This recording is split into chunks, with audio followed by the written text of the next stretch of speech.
Hi. Hello. How you been? I don't know what you're doing, but this video, maybe it's something. Okay, I'm cool. I'm done. This is gonna be very fun to edit, by the way. I've been spending a lot of time on the internet nowadays, on social media especially. There's a lot of things happening on there, and I feel like there's this new giant thing happening every other day. It's getting hard to keep track of them. I don't even think we should keep track of these things because, again, even though they seem big at the moment, they just come and go. There is so many things that fight for your attention right now, and I'm at a point in my life where I feel like I should be more aware of where my time goes, because it's all based on what you choose to spend your time on and to put your attention in. And these trends, they're not it. Obviously, this video, again, it's slightly different from what I'm doing, but you know me. If I like something, then I'm doing it because why not?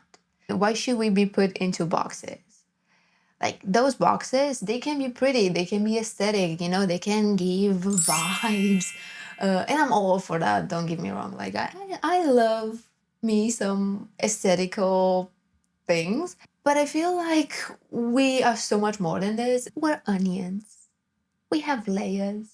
Like in stories and like in life, we should have these small pockets of reflectivity and introspective thoughts. That's why I'm making this video. It's not because I was excited about movies coming out later down the line in 2024. It's only because I wanted to talk to you. But it's also because I've seen some trailers. But first, I have some exciting news. I have a Patreon. So if you enjoy what I'm doing in here on this channel, definitely check my Patreon page. I'm gonna put up there a lot of things I'm working here, and I really thought of a lot of things that I hope you would get excited to receive from me, I'm sure there's something that really, really connects with you and just makes you vibe. So yes, right now I have a Patreon and you can go to it by accessing the link in the description or the link on the screen right now. I hope you check it out and I hope you like it. And I don't know. Also, since we're talking about my Patreon, I already have some posts in there because it just felt weird to have a blank page. So you will see that some posts are actually open to all of y'all. You don't have to be a patron to, see the posts and engage with them. And one of them, it's a poll for my next video. Let's get back to the video. Something popped in my feed, and maybe you're aware of it. Joker, the movie with Joaquin Phoenix, the one from 2019, somewhat of a polarizing film, especially in America, and I completely understand why. 10th of April, the trailer for the second Joker drops. Joker, fully ado, you have Joker, but you also get Harley Quinn. You get Joaquin Phoenix, but you're also getting Lady Gaga. I haven't done anything with my life like you have. And people are excited. Like the trailer right now is standing at almost 20 million views in 2 days. I think people are already talking about the trailer, seeing all the Easter eggs, and they're getting pumped to see the film. And I feel like this too might also be polarizing because it kind of goes into that same story, obviously. So if people for the first one didn't really vibe with that one, they won't really vibe with the second one either. So I saw the trailer and I was also excited. The trailer itself is, showing lots of good visuals, but also hinting at interesting dynamics and, trickling in information and keeping the suspense and putting in a little bit of mystery of how things will unfold. That started a chain of me just, seeing another trailer and another trailer and another trailer of, again, movies that will come out later in 2024. From this one, the suggested video was Maxine, which if you know, it's in like the trilogy of X and Pearl. So now you get Maxine. Maxine. It's the A24 film. A24 is already, getting lots and lots of love, and I feel like it's deserved. So you follow Maxine. I feel like she's from the first one, right? Yeah, X. She was in X, and Pearl is like prologue of, spoiler alert, the crazy grandma who kills a bunch of kids. Well, they're not really kids, just like young people, but she kills them. So that was Pearl, and now it's Maxine. So you're continuing the story of the soul survivor in X, how she's trying to become more mainstream in Hollywood. And she's going from this like pornographic side of acting. So I feel like that would be interesting. The title itself obviously is hinting at it. They're very on the nose, but I don't feel like they wanted to be subtle about it. This thing and the trailer itself, which is very much going into the 80s slasher film, all those vibes of that aesthetic, the way people are dressing, the music that is playing in the trailer. You have all of that, and then you have like social, real, factual things that happen during that time connected with this film. You have the Night Stalker, which we all know was a serial killer from that time in LA. They are putting that into the film because I feel like it connects with the setup of LA and the predatory aspect of LA in that time in, Hollywood. They were smart about the things that they included, and they included a lot of Easter eggs that I feel like they knew they would get people pumping. So they had the Bates Motel, they had the whole setup of the time and place, the Night Stalker, the people who are scared about Satanism. There's just a lot in 2 minutes. And this one came 3 days ago, and it's great. Again, I watched it, I liked it. I didn't really feel a lot of things about X. It was just okay, I guess. I liked the gore in it. I felt like they didn't, really pull their punches. So I appreciate that in a film, especially a horror film, and that they didn't really do the thing of, oh, well, we are having these adult themes, but we are not swearing, for example. Pearl was, again, interesting. It was getting a lot of hype with, the I'm a star. No, I'm a star! Please, I'm a star!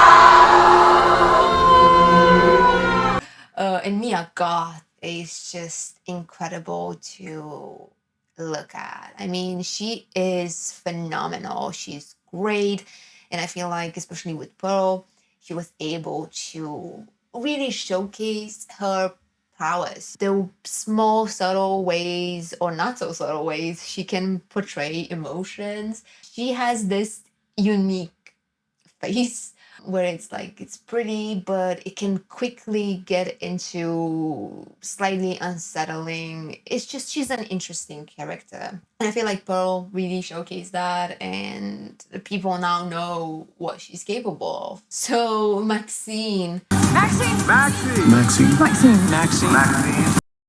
Maxine fucking Minx. Cool. It's really using Mia Goth and her acting abilities. It has lots of good actors in it. It will get people to see it. I am sure of it. And then it happened again. It was like an unending loop of trailers that, I saw this one, and then another one popped into my feed, and I'm like, oh, I never heard of this film. I think it was Longlegs, which is another horror film that I'm really excited about. And then you have Cuckoo with Hunter Schafer and Abigail, which comes from the people who created Ready or Not.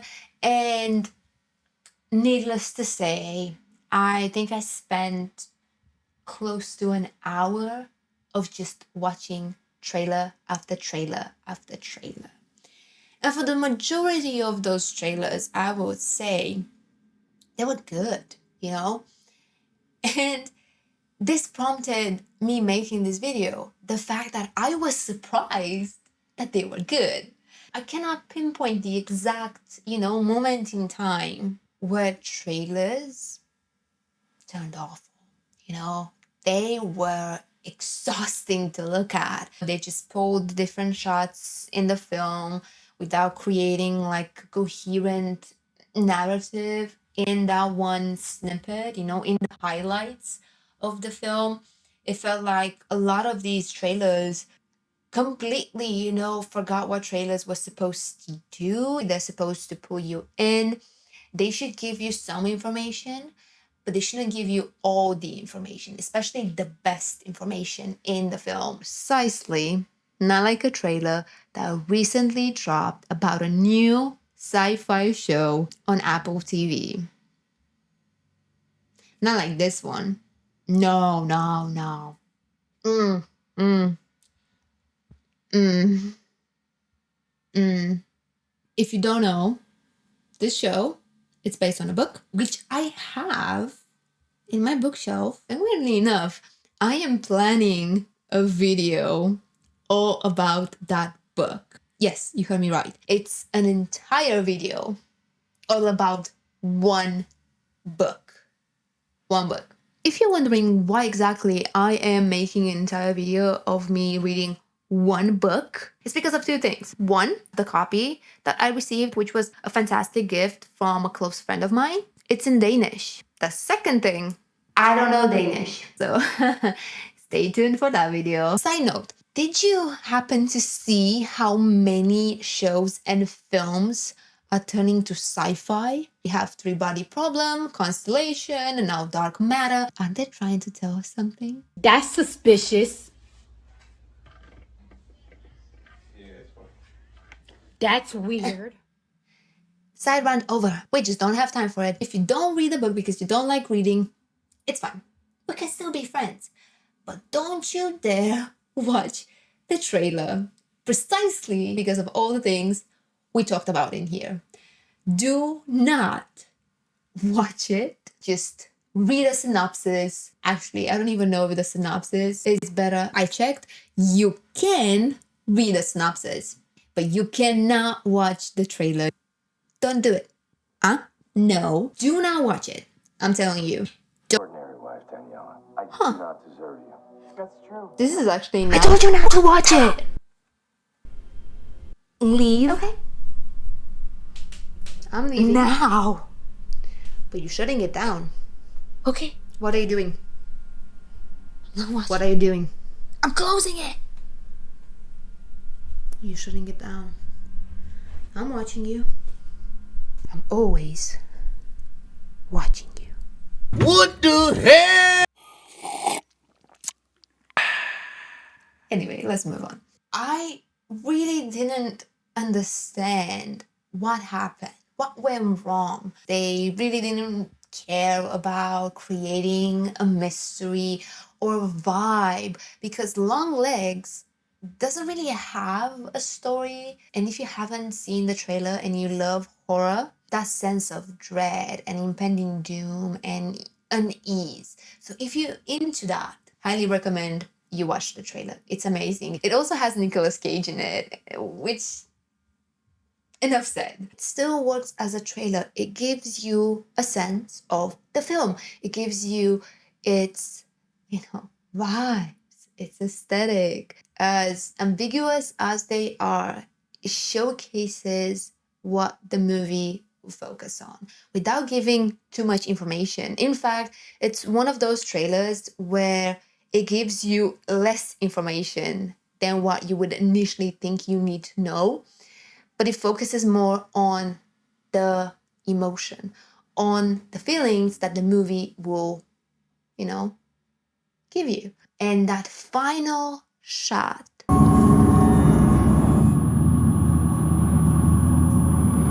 Pure magic. I feel like another thing that all of these trailers have is fun. When I saw the trailers, I was getting excited because they were fun to look at. Abigail, which is about a vampire ballerina. A ballerina vampire. It's unique. It might not be for everyone, but it's fun. How do we kill a vampire? What are we talking about? Like an Anne Rice or a True Blood? You know, Twilight? Yes, it comes from the creators of Ready or Not. And if you've seen the film, that's a film that again has that merge of horror with comedy. And that's why these movies are memorable. And that's why these trailers are interesting. They are fun. They showcase how filmmakers love movies. I would definitely check out the budgets of all these films, but I'm sure it's not in the billions. What I meant here was that independent films, indie films, they take more risks because they have smaller budgets. And I feel like that's the way to go. Because they have smaller budgets, they have more creative freedom into how to make their movies. The only imposter in here is Joker because it has $200 million in its budget. If Marvel showed us anything, is that bigger budgets don't always equal better movies. In fact, it makes it harder for movies to break even at the box office. And from that alone, it's simple math. The bigger the budget, the harder the task. Also, I just want to add that the whole video is very impromptu, it's very spur of the moment. And yet, when I was editing, there were so many things that just connected. It was so serendipitous, I cannot tell you. And it wasn't planned at all. For example, it wasn't planned that most of these trailers were horror. It makes sense since, YouTube suggests kind of the same things. So me going from one horror film, that would obviously lead me to more horror films and so on and so on. But the thing that just was so unbelievably insane was that not one, but two actors showed in more than 2 trailers. And for one movie in particular, it got both of them. You know the rules. And the second weird thing that just happened, and I just find it so surreal, was the fact that, again, in 2 of the trailers that I showed you, i.e. Cuckoo and Abigail, again, I don't know what's happening with Abigail, but I guess it has a lot. You can see 2 people that were part of the cast of Euphoria, and to top this cake of things that just worked without me planning for them, I had a Euphoria reference. I actually ended up cutting that joke, so I guess you have to take my word for it. But it was there. There you go. Most of these were horror. And I love horror. But trust me, this wasn't intentional. If you like horror and you haven't watched the trailers, highly recommend you do that. I am certain you will feel as excited as I am about these films and on a greater scale of what these trailers and films stand for. You are excited about where things are going. I just hope the movies are good. Thank you all so much for watching my video. Out of every other video in the YouTube trailer van. Until next time, I told you it was something.